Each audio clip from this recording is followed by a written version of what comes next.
टाटा।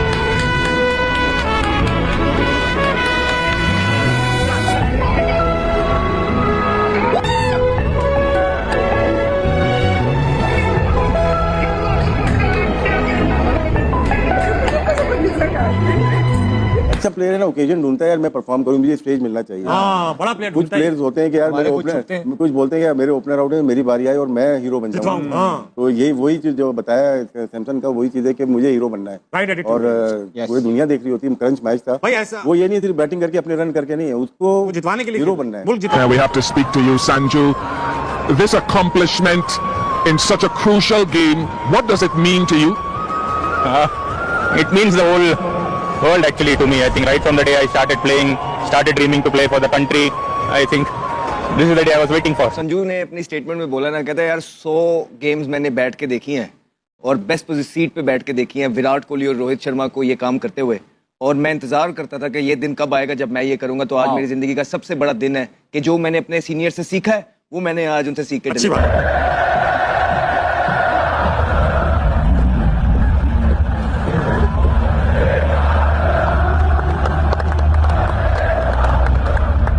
सूर्य कुमार यादव कप्तान, जो आज फिर से नहीं चला, उसने अपनी टोपी उतारी, पूरा बाव डाउन करा, उसको पूरा झुक के उसको सलाम करा कि भाई तेरी वजह से thank you so much Sanju ji कि आपने अपने लिए नहीं हमारे लिए भी जस्टिस कर दिया कि हम आज सेमीफाइनल चले गए, नहीं तो हम बाहर हो जाते। भाई पूरा झुक के उसने यूं करा है। ऐसे टीमें खेलती हैं, ऐसे टीमें बनती हैं, ऐसे प्लेयर मैच विनर बनते हैं। वक्त आ चुका है हाउस ऑफ नूरपुर के विनिंग मोमेंट्स देखने का। These winning moments are brought to you by House of Noorpur. आइए देख संजू, क्या शॉट है, clears mid on and finishes it off.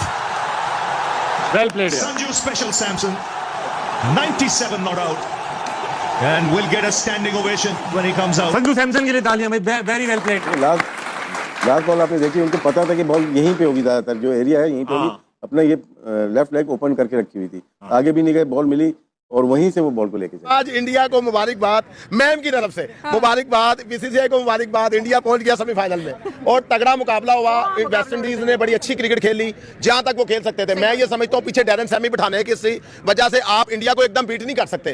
वो मेहनत करके आए हुए हैं, उन्होंने कोशिश की हुई है, ये होती है मेहनत। सर कह रहे सैमी अगर 2016 का वर्ल्ड कप जिताया था 2026 का मैम ऐसे नहीं चीजें होती हैं। देखे उसने अच्छी क्रिकेट खिला दी है तो वो काफी है। मैं नहीं ये समझता कि आगे डिजर्व करता था वेस्ट इंडीज आगे जाना, इंडिया ही डिजर्व करता था। इंडिया ने ही जान लगाई हुई है, इंडिया पैसा दे रहा है अपने प्लेयर्स को, इंडिया डोमेस्टिक क्रिकेट अच्छी करवा रहा है, ये आज आपको नजर आ गया। ये संजू सैमसन, इसने कितना अपने आप पे काम किया है 2024 से लेके 2026 तक, उसने इतनी मेहनत की है। वो तिलक को भी क्रॉस कर गया, वो विराट को भी कर गया, वो फलाने को कर गया, जितने इनके बड़े प्लेयर सबको क्रॉस करके आज वन मैन आर्मी हुआ और वो सिंगल हैंडेडली मैच जिता के। पीछे इसके साथ ज्यादतियां भी हुई हैं, परफॉर्मेंस करने के बावजूद भी इनको बाहर निकाल दिया जाता था, और इस दफा भी बस मौका इसलिए लग गया कि और कोई स्कोर नहीं कर रहे थे तो इनको डाल लिया।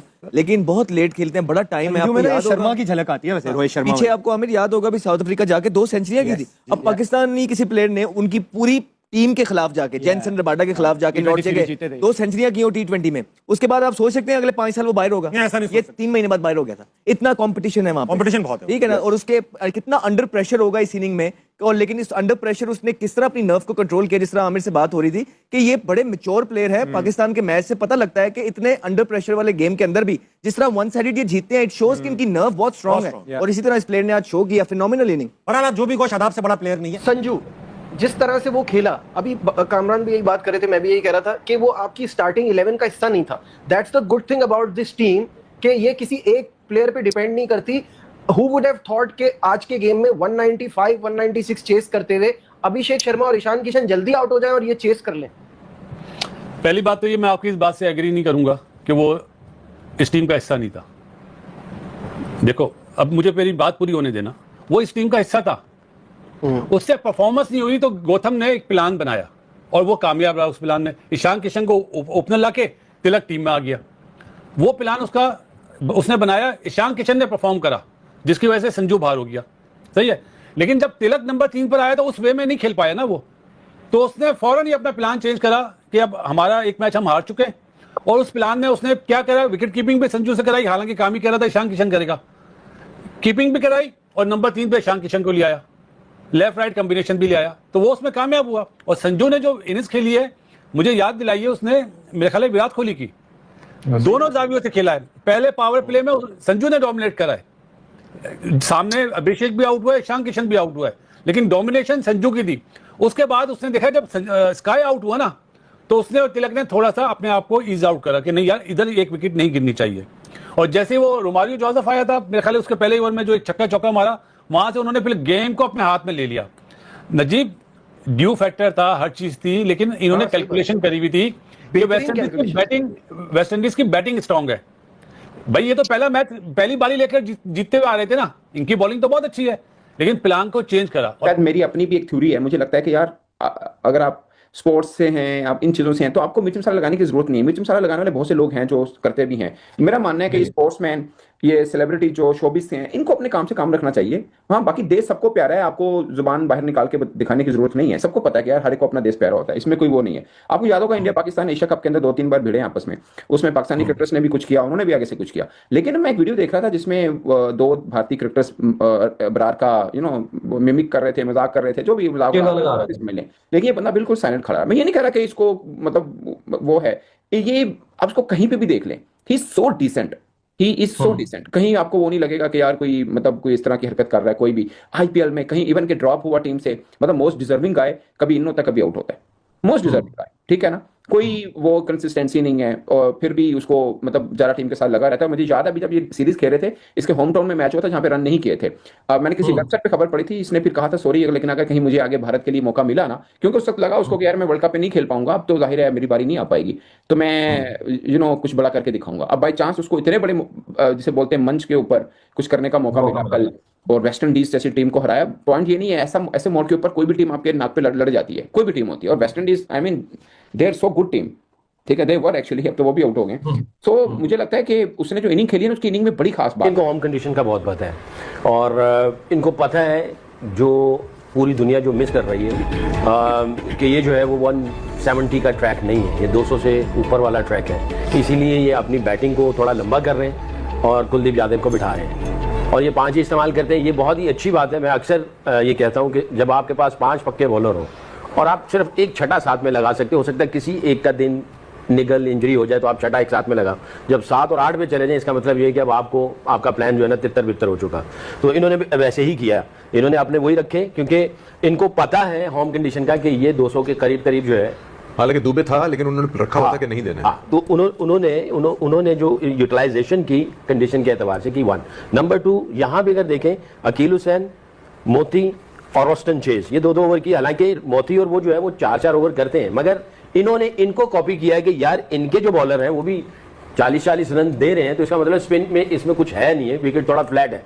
ये जब ज़हन में आती है चीज़ें, तो आप फिर अपने जो मेन बॉलर होते हैं उनके ऊपर थोड़ा सा डाउट आना शुरू हो जाता है, फिर आप दूसरे बॉलर्स को इस्तेमाल करना शुरू कर देते हैं। जो आपका एक्चुअल प्लान था, वेस्ट इंडीज अपने एक्चुअल प्लान से हट गया। मैं ये समझता हूँ मोती ने बड़ी अच्छी परफॉर्मेंस दी हुई थी, थोड़ा सा रिलाई कर लेते उसके ऊपर, उसके 4 ओवर वगैरह करवाते। अकील हुसैन के 4, इन्होंने 4-4 करवाए हैं, तो ये क्यों नहीं करवाए? 2 में 18 फिर आपने 7 ओवर एक्सपेंसिव हो गए ना रन्स पड़ के। तो दोस्तों ये रही आज की वीडियो। दोस्तों संजू सैमसन ने अपनी लाइफ की सबसे बेहतरीन पारी अभी हाल ही में वेस्ट इंडीज के खिलाफ हुए मैच में खेली, जिसमें उन्होंने नाबाद 97 रनों की पारी खेली और अपने उसी पारी की बदौलत भारत को एक अहम मुकाबले में, नॉकआउट मुकाबले में एक बेहतरीन और ऐतिहासिक जीत दिलाई। अब दोस्तों संजू सैमसन की इस बेहतरीन पारी को देख करके सभी क्रिकेट प्रेमी खुश हैं, और साथ ही साथ संजू सैमसन की मां का एक वीडियो वायरल हो रहा है जो कि इंटरनेट पे इन दिनों छाया हुआ है कि वो किस तरीके से अपने बेटे संजू सैमसन की पारी को लाइव देख करके खुश हो रही हैं और अपनी खुशी का इजहार कर रही हैं। मैंने वीडियो लगा रखा है दोस्तों, आप लोग देख सकते हैं कि किस तरीके से